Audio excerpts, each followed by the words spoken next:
सबसे पहले पंडित जी प्रणाम। कैसे हैं आप? खुश रहो बच्चा, खुश रहो। मैं तो ठीक हूँ, तुम बताओ कैसे हो? मैं भी बढ़िया हूँ पंडित जी। तो पंडित जी, आपको पता है ना, आज आपका इंटरव्यू है मेरे चैनल में। इसका नाम है पॉडकास्ट विथ टूनपुर। हाँ हाँ, पता है, पूछो क्या पूछना है। तो पंडित जी बताइए, आप कितना कमा लेते हैं महीने का? देखिए, कमाई तो हम नहीं बता पाएंगे, लेकिन इतना बता देते हैं कि बस हो गया, जीवन यापन हो रहा है, खा पी रहे हैं, बस जीवन व्यतीत हो रहा है, लोगों की सेवा कर रहे हैं, बस इतना जजमान दे देते हैं, उतना में खुशी हो जाते हैं हम। तो कैसी रही जीवन की यात्रा आपकी?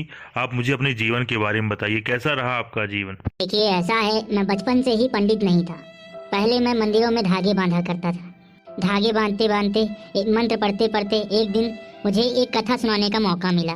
उस कथा सुनाने के बाद से मेरी जीवन ऐसा बदला कि मैं कथा सुनाता गया, जलते जलते मैं पंडित बन गया। अब आप देखिए, मैं पंडित के नाम से जाना जाता हूँ, कहीं भी चला जाता हूँ, लोग दंडवत हो जाते हैं मेरे लिए, मेरे चरणों में गिर जाते हैं, कहते हैं आशीर्वाद आशीर्वाद। अब तो मंदिरों में भी जगह फिक्स हो गई है, सरकार की तरफ से 2-4 हजार मिल जाता है, बाकी लोग जितना चढ़ावा दे दें उसी में जीवन यापन हो रहा है। तो आप बताइए कि कथा में कितना पैसा ले लेते हैं आप? कैसे ले पाते हैं? मतलब मांगते हैं, क्या करते हैं?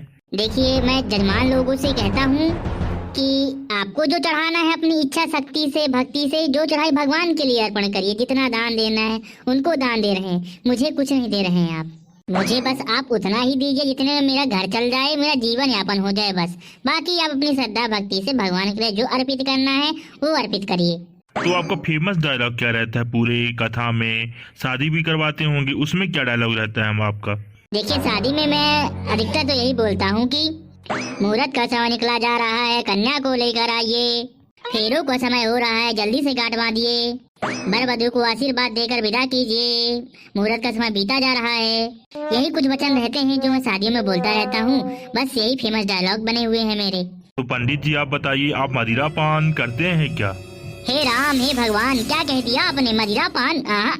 कभी नहीं। ये तो हमारे लिए हराम है, बिल्कुल पाप है हमारे लिए। अगर हमने किया तो मतलब हमको नर्क में जगह मिलेगी। अच्छा, इसका मतलब आप अभी मरे तो आपको स्वर्ग मिलेगा?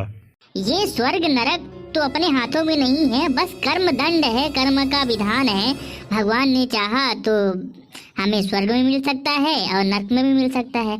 बस आपके कर्म अच्छे होने चाहिए। अगर कर्म आपके अच्छे हैं तो स्वर्ग मिलेगा, अगर कर्म आपके अच्छे नहीं है तो नर्क में जगह मिलेगी। तो पंडित जी आपकी दिनचर्या क्या रहती है? कैसे दिन बीतता है आपका?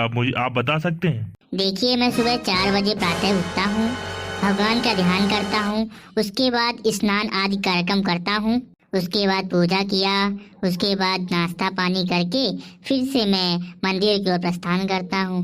मंदिर में जाके पूजा अर्चना की, मंदिर पे बैठ कर ध्यान लगाया, उसके बाद अगर कहीं किसी का बुलावा आया वहाँ गया, पूजा अर्चना कराई, नहीं तो बस शाम के 5 बजे तक घर की ओर प्रस्थान करके घर में पहुँचकर वहाँ पे अपना स्नान ध्यान फिर से किया और पूजा अर्चना करके खा पी करके सो जाता हूँ मैं। तो पंडित जी आप दिन में 2 बार नहाते हैं? जी जजमान जी, दिन में 2 बार नहाना आवश्यक है, अगर मौका लगा तो 3 बार भी नहा लेते हैं, भगवान के लिए कुछ भी। तो पंडित जी मैंने सुना है कि जो पंडित जी लोग होते हैं वो मोह माया के बंधन से दूर होते हैं, तो आप ये सोने की चैन वगैरह, सोने की अंगूठियां वगैरह क्यों पहन के रखा है?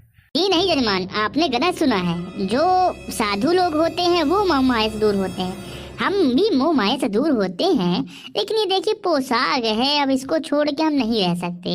अब ये सोने की चैन एक हमारे जो जजमान थे उन्होंने भेंट स्वरूप हमें दी हुई थी। अब किसी का भेंट तो हम अस्वीकार तो नहीं करेंगे, ये हमारे लिए पाप होता है, तो इसलिए पहन के रखा है। और ये जो अंगूठी मिली है ये हमारे विवाह के समय मिली थी, इसलिए हमने इसको भी पहन के रखा है। जजमान तो हमें कुछ बताइए, हम अपने जीवन को कैसे सुधार सकते हैं? क्या मदिरा पान मैं करता हूँ तो क्या वो गलत है या सही है? सोम रस का पान तो इंद्रदेव भी करते थे और देवता भी करते थे, तो ये गलत है कि सही है? देखिए, सबसे पहले मैं आपसे यही करूंगा कि आप मदिरा पान का सेवन ना करें, ठीक है? ये हमारे सेहत के लिए भी हानिकारक होता है।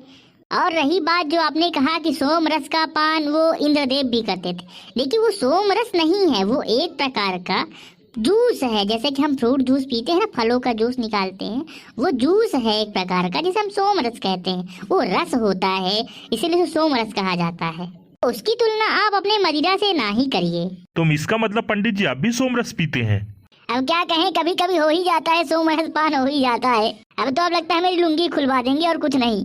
आप हो गया, इस तरह के सवाल ना पूछिए। पंडित जी ठीक है, नहीं पूछता हूँ। और जो आपने प्रश्न किया था कि अपने जीवन को कैसे सुधारें, देखिए मेरा मानना है जीवन सबका एक सही होता है, लेकिन आपको कुछ में परिवर्तन करना होता है।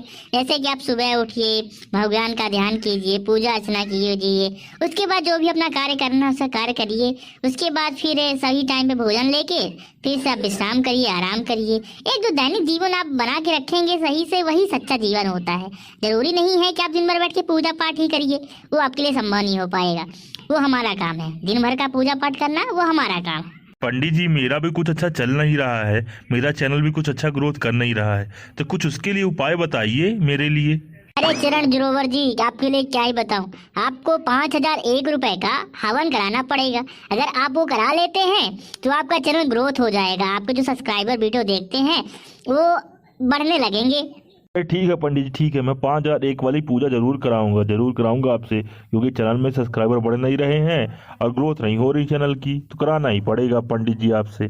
तो पंडित जी आप हमें दर्शकों को क्या बोलना चाहते हैं?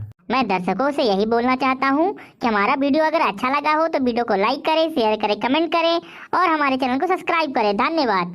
तो आपसे मिलते हैं अगले वीडियो पे, अगले पॉडकास्ट में नए पर्सन के साथ। धन्यवाद।